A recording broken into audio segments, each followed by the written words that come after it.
Hey everybody, how's it going? My apologies for talking as fast as I am. I had a scoop of dimetized protein powder that has the Dunkin' Donuts one, which has caffeine in it, and I should never be allowed to have caffeine. If I have a quarter of a cup of coffee and don't finish the rest of it, I will be running fiberglass fish wire through my wall at 5 in the morning to try to get Cat 6 wire going alongside my electrical wiring to my fish pond. I can't handle caffeine. My brain just explodes. I should never be given a stimulant.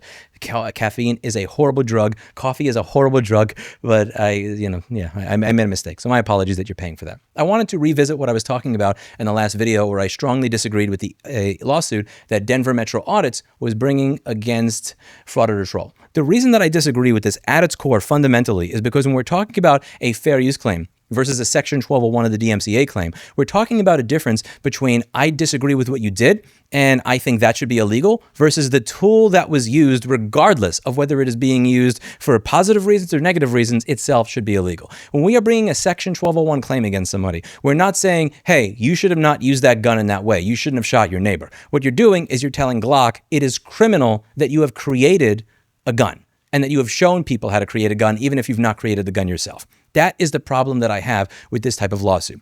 I did not read through the fair use section of it. I did not review the clips that were used to see how much of it was fair use or not fair use, because this is not a fair use YouTube channel. I go over ownership and Section 1201 of the DMCA. And I can show you some of the ways that this law has been used, misused, and abused in the past. It has been used to criminalize somebody allowing you to use your ebooks with other ebook readers. FBI agents have arrested a Russian programmer for giving away software that removes the restrictions on encrypted Adobe Acrobat files. So this, again, regardless of whether you have purchased those books or whether you pirated them, it doesn't matter. Simply creating the tool is the crime in and of itself. Chamberlain Group versus Skylink Technologies. We're talking about a company that luckily won, but a company that was taken to court based on them making a universal garage door opener. We're talking about Spotify Revanced. This was a tool that allows you to not run the lines of code that play an ad or that don't allow you to skip something in Spotify. This is something that not just the person using it has done something wrong, the person who has created it has committed a criminal act in the United States of America under this law.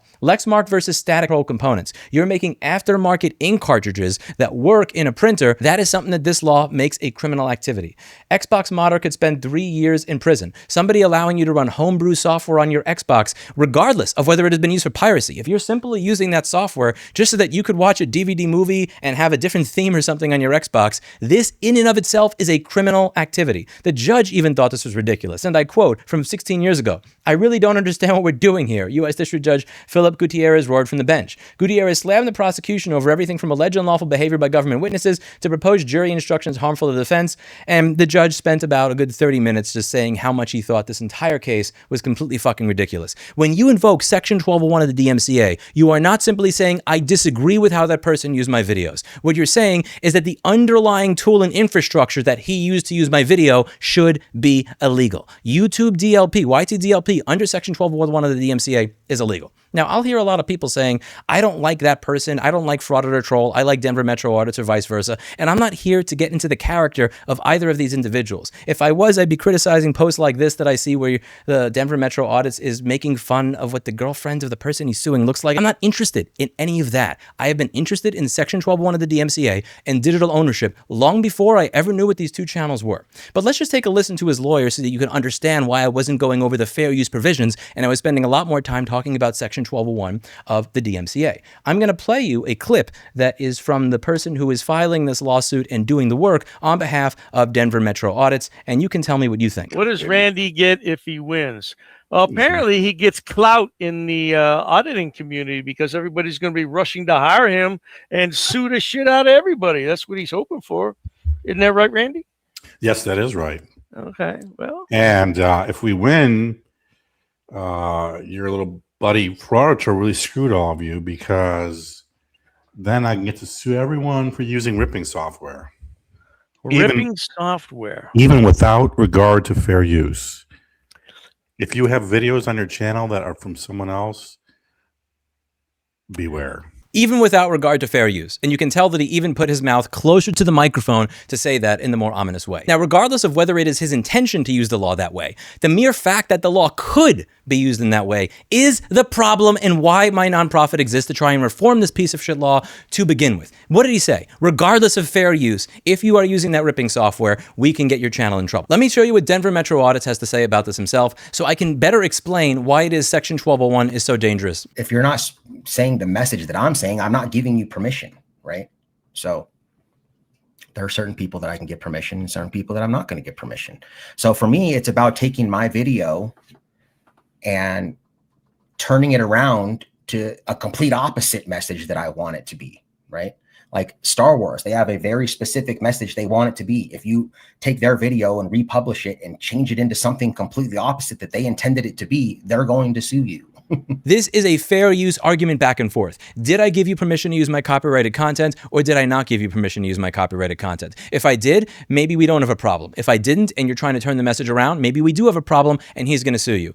All that stuff can get adjudicated in a court, adjudicated through a YouTube system. That is a fair use and a copyright claim. The reason that Section 1201 is a problem is because none of this matters if you support Section 1201. yt-dlp, YouTube DLP, that program, as it is, if that was designed by people in the United States and Google really wanted to push it, the people who made that program can be subject to 3 to 5 years in federal prison, whether they are using it to download your videos with your permission or not. When you support Section 1201, you support criminalizing the tool, not the action. Let's say that I downloaded his video, and let's say I said, I love all your content, I love what you're doing, I want to repeat your message, I'll give you 100% of the monetization from my video, and he said yes. Section 1201 still criminalizes the action of that tool being available to begin with. The people that made that tool can still be sent to federal prison in spite of the fact that he gave me permission to use his video. That is the difference between a fair use and copyright claim and a Section 1201 of the DMCA claim. A Section 1201 of the DMCA claim fundamentally criminalizes the tool, not how you use it. It criminalizes Glock for making the gun rather than me for shooting my neighbor. That takes me to the part of this video that is one of the most important.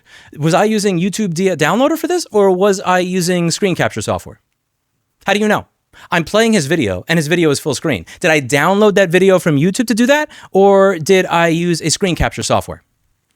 I was using screen capture software because, as you can see, if I hit escape over here, if I move this around. Videos. So it's about taking my...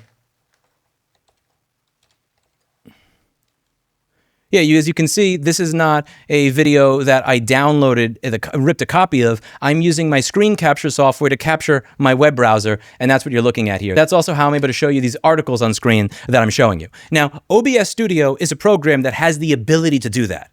But OBS-studio is also a program that many people use just to capture their HDMI inputs and simply capture what's on the screen of their computer.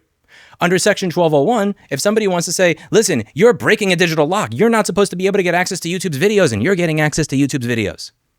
It's literally just capturing what's on my screen. There is no way for you to tell whether I use screen capture software or whether I use YouTube DLP unless I tell you.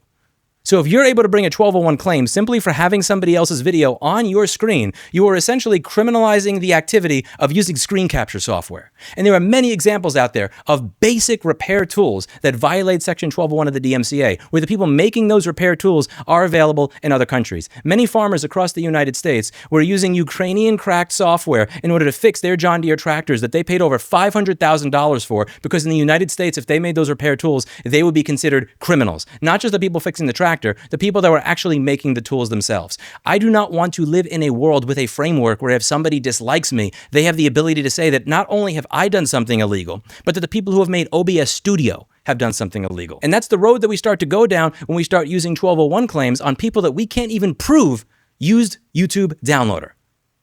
I'm not even saying I have a problem with YouTube Downloader. I don't think that program should be illegal. yt-dlp can be used to download a video from someone that I don't have permission to download it from. It can also be used by someone who just wants to download a public broadcast of a politician giving a speech. Whether or not you have broken a law using yt-dlp is up to the individual using it, not up to the programmers. But under Section 1201, the simple creating of a tool that somebody could potentially do something wrong with is itself criminalized, which is why I push back against this as much as I do. I don't care if you like Frauded or Troll. I don't care if you like Denver Metro audits. I don't care about whether you love First Amendment auditing or you think it's a meme and just a bunch of pranks. None of that has anything to do with the core of this case. This is why the fair use aspect of the case is not interesting to me, because as the lawyer said in his own words, he could use this to go after people regardless of the fair use. He even put his mouth closer to the microphone like a cartoon villain when talking about it. Ask how much money he's charging his client to take this case right now. If this precedent is set, there is so much shit. There are so many useless, worthless lawsuits that could occur that could harm so many people.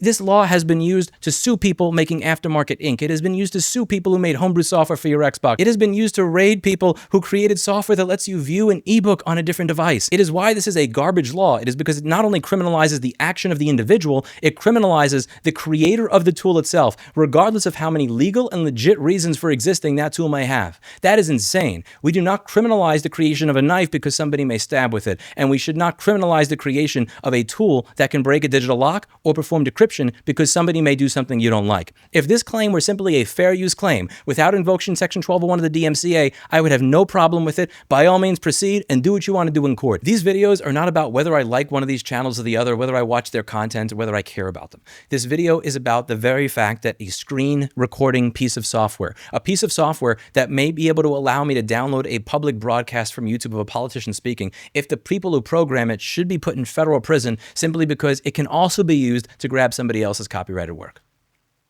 This is an overreaching law that doesn't just criminalize behavior, it criminalizes the very tool that can make that behavior possible, regardless of the other potential uses of that tool. That this law has persisted for 28 years is a travesty. And anytime I see this law being invoked, whether it's repair of medical devices, repair of vehicles, or being invoked on a piece of screen capturing software, I will be against it. And I do not care how unlikable any of the people in the case are. It is irrelevant to the facts of the case. That's it for today. And as always, I hope you learned something. I'll see you in the next video. Bye now.